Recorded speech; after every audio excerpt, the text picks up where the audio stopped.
24 साल इक़्तिदार और आमरीयत को एक हफ्ते के अंदर ख़त्म करने वाले बागी ग्रुप तहरीरुल शाम के सरबराह अल मारूफ मोहम्मद अल जुलानी और असल नाम जिनका अहमद हुसैन है, वो कौन है, कैसे इक़्तिदार में आई, ज़िंदगी कैसे गुजारी और कहाँ पर गुजारी, और अब जो बिशारुल असद हैं जिनकी हुकूमत का तख्ता उलट दिया गया है शाम के अंदर, वो किस हाल में हैं और ये सारा मामला यहाँ तक कैसे पहुँचा, तमाम तफसीलात आपके साथ शेयर करेंगे इसी वीडियो के अंदर। लेकिन उससे पहले हमारी आपसे दरख्वास्त है कि इस चैनल को लाइक कीजिए, सब्सक्राइब कीजिए और बेल आइकन को दबाना हरगिज़ मत भूलिएगा। तो दोस्तों, हाल ही में आपने खबर सुनी होगी कि शाम के अंदर 24 साल से कायम हुकूमत जिसकी सदारत कर रहे थे बिशारुल असद, उनका तख्ता उलट दिया गया है और बागी ग्रुप ने पूरे शाम के ऊपर कब्जा कर लिया है। उसके बाद बहुत सारी अपडेट्स हुई, लेकिन सबसे मेजर अपडेट ये थी कि जो बिशारुल असद हैं, जो पिछले 24 साल से जो शाम है उसके ऊपर हुकूमत कर रहे थे, अपने वालिद के बाद से उनको ये गद्दी जो है वो प्लेट के अंदर रखकर मिली और उसके बाद वो लंदन से अपनी जो डॉक्टरी है वो छोड़कर यहाँ पर आए और आकर हुकूमत करने लगे। लेकिन फिर यहाँ पर आकर जो उन्होंने आमरीयत का दौरा कायम किया, उसको इस हफ्ते जो है वो फाइनली ख़त्म कर दिया गया है और अब वो अपने मुल्क से फरार होकर रशिया में पनाह ले चुके हैं। ये जंग जो है वो तकरीबन 6 ममालिक के दरमियान जारी थी मिडल ईस्ट के अंदर। ये बहुत बड़ी डेवलपमेंट है जो अभी हालिया दिनों में हुई है। 6 ममालिक के अंदर ईरान था, रूस था, चीन था, जो कि ये शाम को सपोर्ट कर रहा था। लेकिन दूसरी जानिब जो तहरीरुल शाम है, यानी कि वो बागी ग्रुप जिसने अब सीरिया के अंदर हुकूमत का तख्ता उल्टा है, उनको सपोर्ट करने वालों में तुर्की, इजराइल और अमेरिका शामिल थे। अब लड़ाई तो ये आपस में खाना जंगी है और मुसलमानों की है, एक शिया ग्रुप है और एक सुन्नी ग्रुप है। लेकिन इस सब के अंदर जो फ़ायदा हुआ वो फ़ायदा हुआ बैरूनी मगरबी ताकतों को, जिन्होंने कुछ पैसे इन्वॉल्व करके, कुछ अपनी सपोर्ट देकर जो मुसलमान हैं उनको एक बार फिर से आपस में लड़वा दिया और उसके बाद एक दूसरे की खूनरेज़ी करवाई और एट लास्ट जो जंग पिछले 10 सालों से जारी थी, हल्की हल्की हो रही थी, अब वो फाइनली जो है वो उसका नतीजा आ चुका है। लेकिन ये जंग अभी थमेगी नहीं। जब इराक के ऊपर अमेरिका ने हमला किया तो उस वक्त सीरियन सदर बिशारुल असद ने इसकी मुखालफत की और अमेरिकी इस हमले को जो है वो गैर कानूनी करार दिया। इसके ऊपर अमेरिका को जो है वो शाम के ऊपर बहुत ज़्यादा गुस्सा था कि इन्होंने हमारे हमले को, हमारी इन्वेजन को, हमारी मुदाखलत को गैर कानूनी कह दिया है। तो इसके ऊपर फिर जो अमेरिका है उसने जहां पर इराक के ऊपर पाबंदियां लगाई, वहीं पर शाम के ऊपर भी पाबंदियां लगी। जो ये साहब है मोहम्मद अल जुलानी अल मारूफ, और जिन्होंने इसी साल 24 नवंबर अभी पिछले महीने में 2024 में अपने नाम से बाकायदा तौर पर जो है वो पैगाम जारी किए, जो कि तहरीरुल शाम जो बागी ग्रुप इस वक्त शाम के ऊपर काबिज हो चुका है, उसके सरबराह हैं। अब तहरीरुल शाम एक ओपोजिशन अलायंस है जो कि 30 से 32 ग्रुप्स के ऊपर जो है वो चलते हैं। एक उनका अलायंस बना हुआ इत्तेहाद है, उसको लीड कर रहे हैं मोहम्मद अल जुलानी। 42 साल मोहम्मद अल जुलानी जो है वो 1982 में पैदा हुए। 27 नवंबर को आपको मैंने बताया कि उन्होंने अपना ऑफिशियल नाम अनाउंस किया और अपने नाम से पैगाम जो है वो जारी करना शुरू किए। और उसके बाद जो इस वक्त सूरत हाल है वो शाम के ऊपर जो है वो काबिज हो चुका है ये ग्रुप तहरीरुल शाम। और बिशारुल असद जो कि अपने वालिद सदर असद के बाद जानशीन थे, उनको मुल्क से भागने पर मजबूर कर दिया गया है।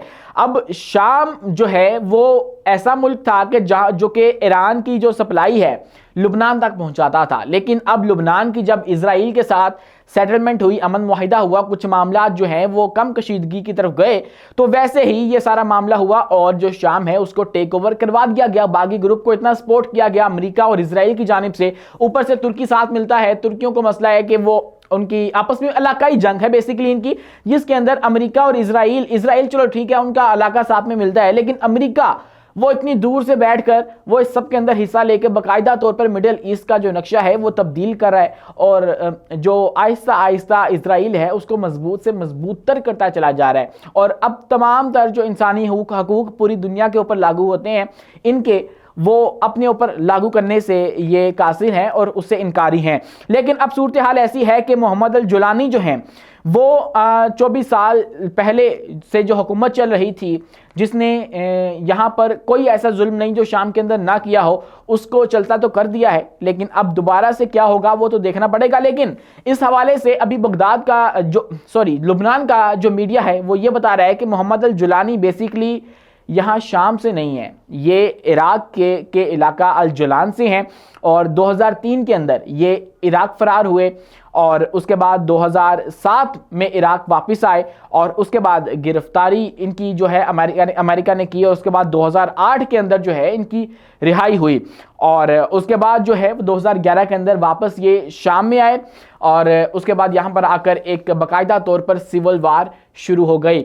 2003 के अंदर जब ये इराक और अमेरिका का मसला चल रहा था तो उन दिनों ये भी अमेरिका के ख़िलाफ़ थे और बाकायदा तौर पर जो है वो इस मुहिम का हिस्सा थे। लेकिन उसके बाद आज ये सूरत हाल बन चुकी है कि ये अपने ही जो मुसलमान भाई हैं उनके ख़िलाफ़ हैं और कुछ बैरूनी ताकतों के साथ मिलकर ये बागी ग्रुप ने, जो कि मुसलसल 2011 से कार्रवाइयाँ करता चला आ रहा था, वो अब कामयाब हो चुका है। उनकी कार्रवाइयाँ जो हैं वो एक हुकूमत का तख्ता उलटने में कामयाब हो चुकी हैं और अब ये जो शाम है उससे अपना बदला लिया गया है और इसका इस्तेमाल किया है अमेरिका ने और ये जो इजराइल है इन्होंने और मुसलमानों को एक बार फिर से आपस में लड़वा दिया है। तुर्की का मसला था, मतलब उनका इलाकाई कॉन्फ्लिक्ट था, उनकी समझ में आती है, लेकिन तुर्की जो बढ़ के तो मारता है बहुत, लेकिन अब दोबारा से मगरबी ताकतों के साथ मिलके अपने ही मुसलमान भाइयों का यूँ तख्ता उलट देना ये कहाँ की जायज़ बात है। लेकिन अभी ये जो बशारुल असद अब फारग हुए हैं ये भी कुछ बहुत ज़्यादा सूटेबल नहीं थे शाम के लिए। इन्होंने भी इंसानी हकूक़ की वो धज्जियाँ बिखेरी, यहाँ पे वो धज्जियाँ बिखेरी कि अभी भी जो कैदी बाहर निकल कर आ रहे हैं वो पूरी पूरी ज़िंदगी कैद थे, उनका पता ही नहीं था, उनको ऐसी ऐसी जगह पर कैद किया गया था जहाँ पर कोई पहुँच भी नहीं सकता और इसके बाद जो जो एक आमर किया करता है वो हो रहा है। तो ये सारी सूरत हाल है। मिडल ईस्ट का जो खिता है वो एक बार फिर से जंग की लपेट के अंदर है। जो फ़लस्तीन और इजराइल का मामला है वो चल रहा है, लुबनान, हिजबुल्ला और जो हमारा इजराइल के साथ मामलात हैं वो भी चल रहे हैं। और उसके बाद एक और अचानक से खबर आई कि ये जो बाकी ग्रुप है तहरीरुल शाम, इन्होंने भी जो है वो सारे मामलात तेज़ कर दिए और उसके बाद देखते ही देखते शाम की हुकूमत जो कि बशारुल असद की हुकूमत थी उसको चलता कर दिया, जो कि उन्होंने पिछले 10 साल से रोक रखा था। वो यहाँ पर इनकी कार्रवाइयाँ तो होती थी लेकिन ये था कि एक इलाका कब्ज़े में ले लिया इन्होंने या 2 इलाके कब्ज़े में ले लिए या ऑयल रिफाइनरी कब्ज़े में ले ली, लेकिन इस तरह से नहीं था कि पूरा मुल्क जो है वो कब्ज़े में आ जाए। और बिलाखिर हुआ भी यही कि जब बैरूनी ताकतों ने हाथ पकड़ाया तो फिर इन तहरीरुल शाम ने जो बागी ग्रुप है उन्होंने पूरे मुल्क के ऊपर जो है वो इस वक्त कब्ज़ा कर लिया है। और चूँकि रशिया एलाई था शाम का, बशारुल असद का उनका हामी था और ये एक साइड पे थे, रूस, चीन और ईरान, और हिजबुल्ला भी इनकी तरफ था क्योंकि ये जो इस वक्त सीरिया है वो एक रूट था असला सप्लाई करने का। और ये बात दुखती थी, जो भी असला जो है वो प्रोवाइड करेगा मुजाहिदीन को या लुबनान के अंदर जो हिजबुल्ला हैं उनको या फिर हमास को, तो वो दुखेगा और वो आंखों में खटकेगा। तो इसलिए ये जो मामला है वो किया क्या। और उसके बाद ये अमेरिका ख़ुद तो तमाम समुद्री रास्ते भी इस्तेमाल करते हैं। जब यमन इनके ऊपर इनको हथियार सप्लाई करने से रोकता है तो तब इनको बहुत तकलीफ़ होती है, लेकिन अब जब कोई और इनको हथियार सप्लाई करे दूसरी साइड वालों को तो तब इनको और तकलीफ़ होती है। और उसके लिए फिर ये इस तरह करते हैं कि आपस में ही कोई टाउट किस्म के लोग ढूंढते हैं, मतलब कि लोकल लोग जो कि जैसे मीर जाफ़र और मीर सादिक के यहाँ बहुत मशहूर हैं, उनको लाकर बिठा दिया जाए और उसके बाद उनसे अपनी मर्ज़ी के काम करवाए जाए। अब जिन्होंने मदद करके ये सारी हुकूमत उल्टी, क्या वो बाद में काम नहीं लेंगे? काम लेंगे, ऑब्वियसली लेंगे। तो ये सारी सूरत हाल जो है वो गंभीर से गंभीरतर हो चली है। अब देखना ये होगा कि आने वाले दिनों के अंदर ये मोहम्मद अल जुलानी जो साहब हैं ये क्या करेंगे। क्या अब भी वही कुछ होता रहेगा जो पहले शाम के अंदर हुआ और पहले ये सिविल जो खाना जंगी है वो छिरी रही, और अब जो है वो क्या कैसे मामला तय पाएंगे? ये तमाम तर जो चीज़ें हैं वो आने वाले दिनों में क्लियर होकर सामने आएंगी। अब तब तक के लिए अपने मेज़बान उमैस मुनीर को दीजिए इजाज़त, मिलते हैं अगली वीडियो में नई मालूमात के साथ।